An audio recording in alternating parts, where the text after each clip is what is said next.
Hi, I'm Lou with another episode of My Car Story. Today we're in Wauconda, Illinois, and I'm with the legendary race engine builder, Barry Sale. Good to see you, Barry.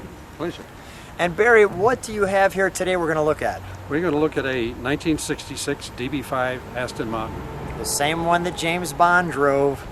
So let's take a look at this car. Barry, first of all, when a car like this comes to your shop for the engine build, what do you think? First of all, how long has this car been in the owner's collection? And might I add a quick shout out to the owner. Thank you so much for allowing us to video your car. It's been in the owner's family for 50 years. This car has been in the owner's family 50 years. This is James Bond's car. This is just too cool. And it's the exact same color. What's the color of this one? The color is Silver Birch. Silver Birch. Super Ligera. Super lightweight. Super lightweight. The hood, let's take a look. Let's step back for just a moment, take this in. Barry, come on back with me for a moment. Let me just take in the side. Come on back. So, when the engine build on this car, what's the requirements? What do you? I have no idea. Okay, the requirement in this one was to return it to its original condition. We didn't need to make it any faster. They were plenty fast as they were. So it's just a matter of refreshing everything. And you shared with me with this one, it has an automatic. This was one of 6 production DB5s, came at the end of the production, with automatic transmissions. This is the only one remaining. I understand all other 5 were converted to manual transmission.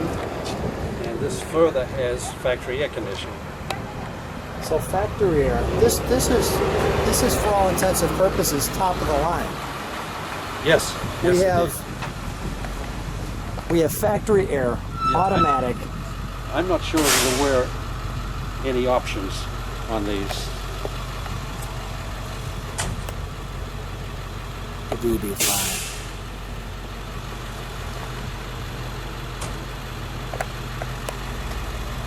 It's like you're meeting a movie star with this car. Because, I mean, now, did I see 2 gas Yes, those are the fillers? fuel fillers. Yes. There was one here, and then there's one here. Yes, two fuel tanks. 2 fuel tanks. Are there different fuel gauges? Can we look at the boot? Yes. There's only one fuel gauge, but there is a switch for each tank. And just look at how clean. And look at the underside. Oh, just wonderful. All right, we'll shut that. All the jewelry. Closes so nicely. May I open it? Yes.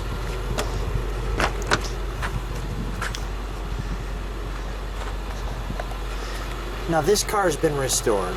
It has. It's been through a 5-year restoration. A 5-year Just restoration. in time for Amelia Island in 2014. And how did it do in Amelia Island?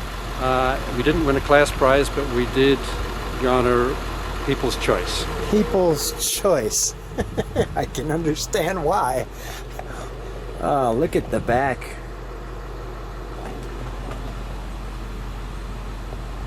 Wow. I can understand why this one would be People's Choice. The interior of this car smells tremendous. I mean, just outstanding. This is the ventilation. I see air on, off. Correct. Look at even such a classy car in 1966. Here we have the emergency brake here. Share with me a little story on this ashtray.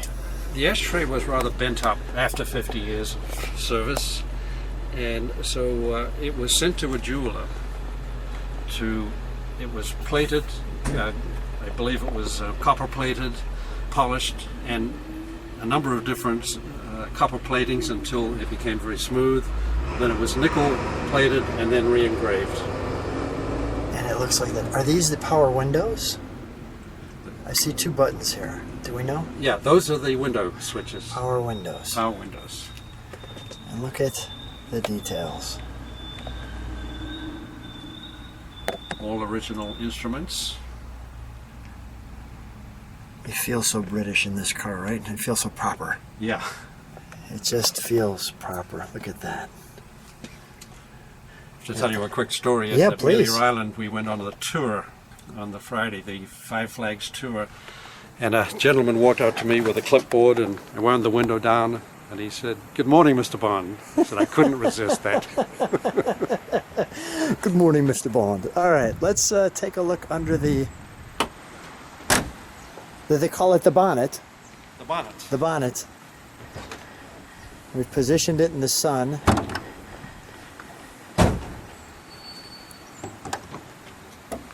Oh, wow. Wow. Just look at, I mean, even... Many of these cars you'll see polished valve covers, and that was not original. They were painted this color from the factory, never polished.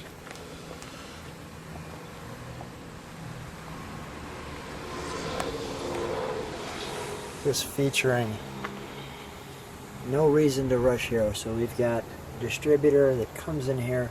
Look how it aligns down the center. And then the factory air conditioning.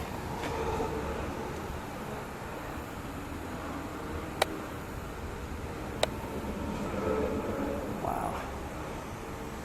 Love. The only thing different on this car from its first 45 years is that it had Barani wheels installed when it was brought back to life.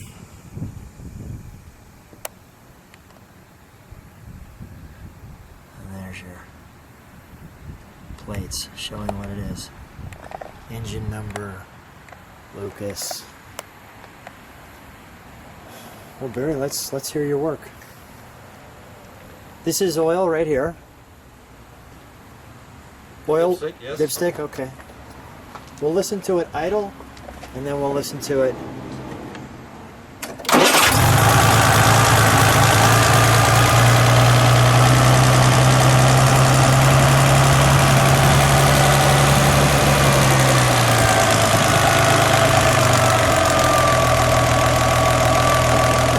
Let me listen to it back here.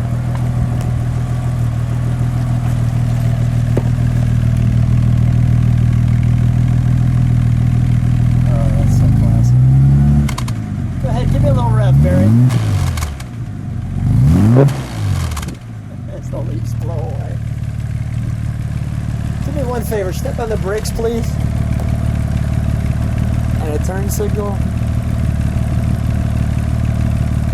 Ah, that's wonderful. One more rev, please.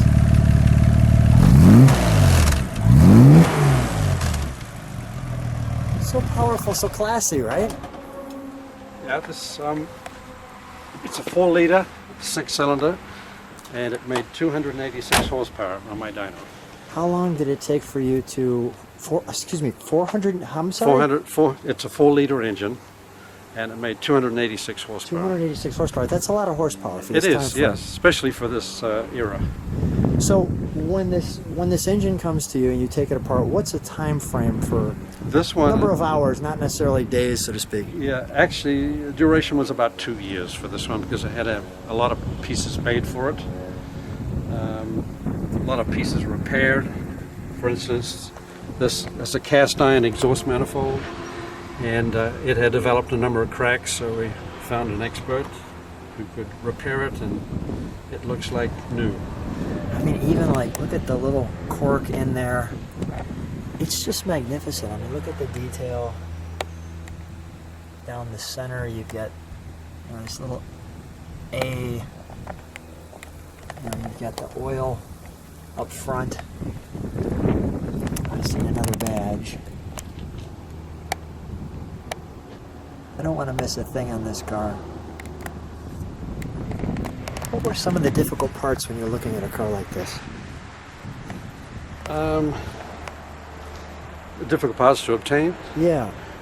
They're actually quite well serviced. There's a couple of places in England that make parts, but I had the pistons made. The cam follower bores were all worn out, so we had to obtain oversized cam followers and then rebore it. and 'cause that makes for a very noisy engine. Carburetors were sent out to a specialist and reconditioned. Everything else was done in-house. All the connecting rod rebuilding, the honing of the cylinder sleeves. The SU Standard Union, I've just realized, is that Skinner's Union. Skinner's Union. Thank you for correcting me. Correct, Skinner's Union. Well, Barry, an amazing vehicle, such a treat, such a wonderful car to get the chance to video. What was the owner's reaction when you presented him with the final product? He absolutely loves this car. I absolutely love it too. Barry, thank you so much. We thank the owner for allowing us to video the car and share some of your work. I'll put a little text of the information so people can find your shop if they have something like this and need the engine service. Thanks for being on My Car Story. I've really enjoyed it.